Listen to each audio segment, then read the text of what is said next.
আমার আজকের ভিডিওটা একটু অন্যরকম।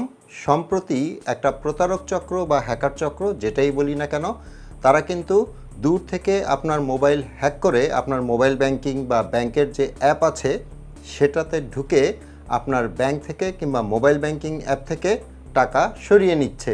এবং এখন বিষয়টা কিন্তু অনেক স্মার্টলি তারা করছে, মানে আগের মতো ফোন দিয়ে আপনার কাছে ওটিপি চাচ্ছে না কিংবা পাসওয়ার্ড চাচ্ছে না। তারা দূর থেকে আপনার মোবাইলের অ্যাক্সেস নিয়ে আপনার এই যে মোবাইল ব্যাংকিং, বিকাশ, নগদ, রকেট এগুলো থেকে কিংবা আপনার ব্যাংক অ্যাকাউন্ট থেকেই টাকা সরিয়ে নিতে পারছে।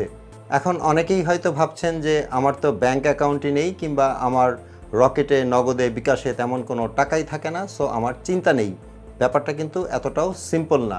একবার শুধু ভেবে দেখেন, যেই হ্যাকার চক্র দূর থেকেই আপনার মোবাইলের এইসব অ্যাক্সেস নিতে পারছে, মানে তারা দূর থেকেই দেখে নিচ্ছে আপনার মোবাইল ব্যাংকিং কিংবা ব্যাংকিং অ্যাকাউন্টের যে অ্যাপ আছে সেটার ইউজার নেম কী, পাসওয়ার্ড কী, ওটিপি কী আসছে সেগুলোও কিন্তু তারা দেখে নিচ্ছে। সে কিন্তু চাইলেই পারে আপনার ফোনের গ্যালারিতে থাকা আপনার পার্সোনাল ভিডিওস, ফটোজ এগুলো দেখে নিতে, আপনার মোবাইল ফোনের কন্ট্যাক্টসে কার কার ফোন নাম্বার আছে, আপনি কি কি স্ট্যাটাস দেন, কি কি সোশ্যাল মিডিয়া ব্যবহার করেন, কিংবা আপনি কোথায় কোথায় যান, আপনার লোকেশন হিস্ট্রি, এই সব কিছুই কিন্তু তাদের কাছে চলে যাচ্ছে।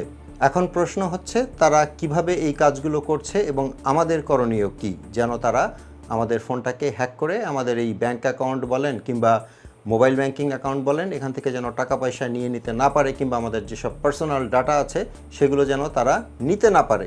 এখন একজন ভুক্তভোগীর কথা বলি যিনি এই প্রতারক চক্রের শিকার হয়েছেন। এক মহিলার ফোনে একটা SMS আসলো যে আপনার ব্যাংক অ্যাকাউন্ট থেকে 8,000 টাকা অন্য একটা অ্যাকাউন্টে ট্রান্সফার হয়ে গিয়েছে। তো তিনি যেটা করলেন যে তিনি যেহেতু ট্রান্সফার করেননি, তিনি কিন্তু তার ব্যাংকিং যে অ্যাপটা আছে সেটাতে লগ ইন করে দেখলেন, মানে দেখতে গেলেন যে ওনার টাকা আসলেই ট্রান্সফার হয়েছে কিনা। দেখলেন যে না, টাকা তো ট্রান্সফার হয়নি। তার ঠিক কিছুক্ষণ পরেই ব্যাংক থেকে মেসেজ আসলো যে তার অ্যাকাউন্ট থেকে 3 লাখ টাকা অন্য একটা অ্যাকাউন্টে চলে গিয়েছে, এবং আরও কিছুক্ষণ পর 2 লাখ টাকা অন্য একটা অ্যাকাউন্টে চলে গিয়েছে। উনি কিন্তু কিছুই বুঝতে পারলেন না, ওনার অ্যাকাউন্ট থেকে টোটাল 5 লাখ টাকা চলে গেল অন্যের অ্যাকাউন্টে। তো চেক করে যখন দেখলাম আমার ব্যালেন্স তখনও ঠিক ছিল। ঠিক তার 3-4 মিনিট পর প্রথম মেসেজ আসছে 3:42-এ, আপনার অ্যাকাউন্ট থেকে 3 লাখ টাকা কাটা গেছে, ট্রান্সফার করে নিয়ে গেছে। তারপরে ঠিক 2 মিনিট পর আবার মেসেজ আসে আপনার অ্যাকাউন্ট থেকে 2 লাখ টাকা কাটা গেছে। সে পুরো 5 লাখ টাকা কেটে নিছে। এখানে মেইন ঘটনা যেটা হয়েছিল, প্রথমে যে মেসেজটা এসেছিল যে আপনার অ্যাকাউন্ট থেকে 8,000 টাকা ট্রান্সফার হয়ে গিয়েছে, সেটা একটা ফেক মেসেজ ছিল হ্যাকারদের। আর হ্যাকাররা কিন্তু আগে থেকেই ওনার মোবাইলটা হ্যাক করে রেখেছিল। সো এই মেসেজ পাওয়ার পরে মহিলা যখনই ওই যে ইউজার নেম এবং পাসওয়ার্ড দিয়ে তার ব্যাংকিং অ্যাপে ঢুকেছেন, ওরা কিন্তু সেটা তখন কপি করে নিয়েছে, এবং পরে যখন ওটিপি দরকার হয়েছে, যে ওটিপিটা এসেছে SMS-এর মাধ্যমে, সেটাও কিন্তু তারা নিয়ে নিয়েছে, এবং তারা তার ব্যাংক অ্যাকাউন্ট থেকে ব্যাংকের অ্যাপ ব্যবহার করেই ব্যাংক থেকে টাকা সরিয়ে নিয়েছে। এখন প্রশ্ন আসে, এই হ্যাকার চক্র কিংবা হ্যাকার কিভাবে আপনার ফোনের ফুল অ্যাক্সেস পাচ্ছে।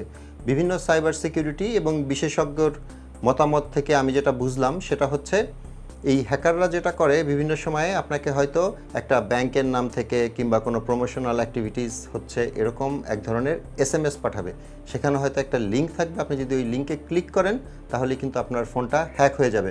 মানে ওই লিঙ্কের মাধ্যমে একটা ম্যালওয়্যার আপনার ফোনে ঢুকে যাবে এবং একটা অ্যাপ ইনস্টল হয়ে যাবে, যেই অ্যাপ আপনি কিন্তু কখনোই খুঁজে পাবেন না। মানে ওই অ্যাপটা কিন্তু আপনার ফোনে ইনভিজিবল অবস্থায় থাকবে, এবং দূর থেকে হ্যাকার আপনার ফোনে আসা যাবতীয় সব কিছু, আপনি কি টাইপ করছেন সেগুলোও কিন্তু দেখতে পায়। আর এজন্যই বিভিন্ন সাইবার বিশেষজ্ঞরা একটা কথা বলেছেন, এবং আমিও আমার আগের অনেক ভিডিওতে এই জিনিসটা বলেছিলাম, যে কখনোই কোনো অজানা লিঙ্কে হুটহাট ক্লিক করবেন না। এখন যেটা হচ্ছে, হ্যাকাররা আপনাকে যেরকম মেসেজ পাঠাবে যে আপনি যদি ফ্রিতে নেটফ্লিক্স, চরকি কিংবা যে টফি যেসব অনলাইন প্ল্যাটফর্ম আছে এগুলো থেকে ভিডিও দেখতে চান তাহলে এই লিঙ্কে ক্লিক করুন। তারপর আছে আপনি হয়তো লটারি জিতেছেন, ডিটেলস দেওয়ার জন্য এই লিঙ্কে ক্লিক করুন। সো অনেকেই দেখা যায় লোভে পড়ে এইসব লিঙ্কে ক্লিক করেন, এবং ক্লিক করলেই কিন্তু আপনার মোবাইলটার সব কিছুই হ্যাকারের কাছে চলে যাবে। মানে মোবাইলের ফুল অ্যাক্সেস কিন্তু হ্যাকার নিয়ে নিতে পারবে। আমাদের অনেকের বাসায় কিন্তু বাচ্চারা মোবাইলে অনলাইন গেমস খেলে, আর এই অনলাইন গেমস খেলার সময় কিন্তু বিভিন্ন রকমের অ্যাড আসে, সেখানে কিন্তু লিঙ্ক থাকে। বাচ্চারা হয়তো না বুঝেই সেই লিঙ্কগুলোতে ক্লিক করে, বড়রাও করে। আর এইসব লিঙ্কের মধ্যেও কিন্তু এই যে এইসব প্রতারক চক্রের লিঙ্ক থাকে, তারা কিন্তু এইসব লিঙ্কে ক্লিক করলেই আপনার ফোনের অ্যাক্সেস নিয়ে নিবে।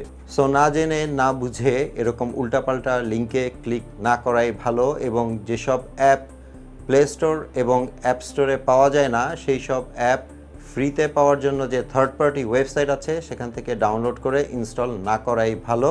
সবসময় খেয়াল রাখবেন আপনার কাছে যে এসএমএসগুলো আসছে সেগুলো অরিজিনালি বিকাশ, রকেট কিংবা নগদ থেকে এসছে কিনা, অথবা আপনি যে ব্যাংকে আপনার ব্যাংক অ্যাকাউন্ট সেই ব্যাংক থেকে এসছে কিনা, এটা কিন্তু খেয়াল রাখা খুবই জরুরি।